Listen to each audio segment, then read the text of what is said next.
शंभु प्रसाद सुमति ही अहुलसी। ऐसी सन्मति मन में आई, मन में उमंग आई और उन उमंगों ने रामचरितमानस का कवि उन्हें बनाया। कविता की रचना तुलसी करने लगे। कविता तो पहले भी करते थे, इतने महान ग्रंथ की रचना करना साधारण बात नहीं थी। करई मनोहर मति अनुहार। रामचरितमानस का काव्य अपनी मति के अनुसार हम लिख रहे हैं। ऐसा तुलसीदास जी कर रहे हैं कि अपनी बुद्धि के अनुसार हम उसे मनोहर भी बना रहे हैं। सही होगा गलत होगा, कितना सटीक होगा मालूम नहीं। मनुष्य की बुद्धि है, मानवीय बुद्धि है, कभी धुंधली पड़ती है, कभी धूमिल पड़ती है। भगवान की चेतना उतरती है पर मनुष्य की चेतना तो साफ नहीं है। जल की धार कितनी ही निर्मल हो, पवित्र हो, पर पात्र में भरने पर उसमें पात्र की गंदगी तो आ ही जाएगी। डिस्टिल वाटर सामान्य बर्तन में डाल दे तो कुछ न कुछ गंदा हो ही जाएगा। तो तुलसीदास जी महाराज कहते हैं जो कुछ अच्छा हो रहा है वह तो भगवत कृपा से हो रहा है, पर हमारी मानवीय और मानसिक दुर्बलताएं भी हैं, उसे हटा नहीं पा रहे। सुजन सुचित सुनि लेहु सुधारी। इसलिए हे सज्जनों, अपने सुंदर चित्त से इसे सुधार लीजिए। हम मनोहर बनाने की कोशिश कर रहे हैं, पर हे सज्जनों फिर भी इसे अपने प्रखर मन से सुधार लीजिएगा। कहते हैं हे सज्जनों, हम अपने चित्त को जितना निर्मल बना सके बना पाए। भगवान शिव की कृपा से जितना हो सका हमने किया, फिर भी हमारी कमियां, हमारा दोष, हमारे व्यक्तित्व की दुर्बलताएं आएंगी जरूर। तो सज्जन श्रोता, आप अपने अच्छे चित्त से सुधार लेना, आप अच्छे चित्त से सोचना। सुजन सुचित सुनि लेहु सुधारी। आप अच्छे मन से सुधार लेना। कई बार कहने वाले की बात उतनी गुर नहीं होती, पर सुनने वाले की जो बुद्धि है अगर वह निर्मल है तो उसका गुर अर्थ निकाल देता है।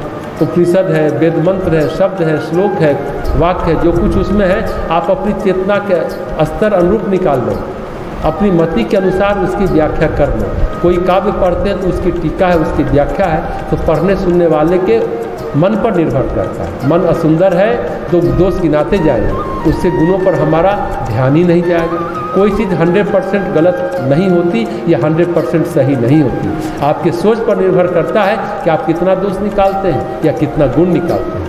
चाहे तो कुछ अच्छा भी निकाल सकते हैं। तो तुलसीदास जी कहते हैं कहने वाली की तो भूमिका है, पर सुनने वालों की भी भूमिका है। हमने अगर कुछ अच्छा लिखा है तो शंभु प्रसाद भगवान शिव की कृपा है, जिससे कारण सुमति आई, पर हमारी अपनी मति में कुछ गड़बड़ भी हो सकता है। जैसे रामचरितमानस में 7 कांड हैं, यानी 7 अध्याय हैं, अनगिनत चौपाइयाँ हैं। कुछ लोग ढोल गवार शुद्ध पशु नारी सब है तारण के अधिकारी, इस पर पूरे रामचरितमानस की आलोचना करते हैं, टिप्पणी करते हैं कि गवार शुद्र पशु से नारी की तुलना करते हैं। क्या एक ही चौपाई है? इसके अलावा कुछ नहीं है क्या? सिनेमा में जो विलेन डायलॉग बोलता है तो डायलॉग लिखने वाले के स्तर को हम मापने लगे हैं क्या? तुलसीदास जी ने किस संदर्भ में लिखा उसके आगे पीछे भी तो सोचे, पर एक चौपाई पकड़कर टिप्पणी किए जा रहे हैं। पर तुलसीदास जी क्या कहते हैं? अगर कोई चौपाई बुरी लगती है तो हमारी मति की दुर्बलता है, पर उस मति में शंभु प्रसाद छुपा हुआ है, भगवान की कृपा छुपी ही है, उसको आप ग्रहण कर लो। हमारे दोस्त दुर्बल मति को हमारे लिए छोड़ दो, अपने पास मत ले जाओ, जो श्रेष्ठ है उसे स्वीकार कर ले। इसलिए कहते हैं सुजन सुचित सुनि लेहु सुधारी। हे सज्जन, सुंदर चित्त से सुनो और इसको सुधार कर लो। आपको लगता है कि चौपाई नहीं होनी चाहिए तो हटा दो, दूसरी चौपाई जो अच्छी है ले लो, आप सुधार लो, पर जो शंभु प्रसाद है उसे आप जरूर स्वीकार कर लो।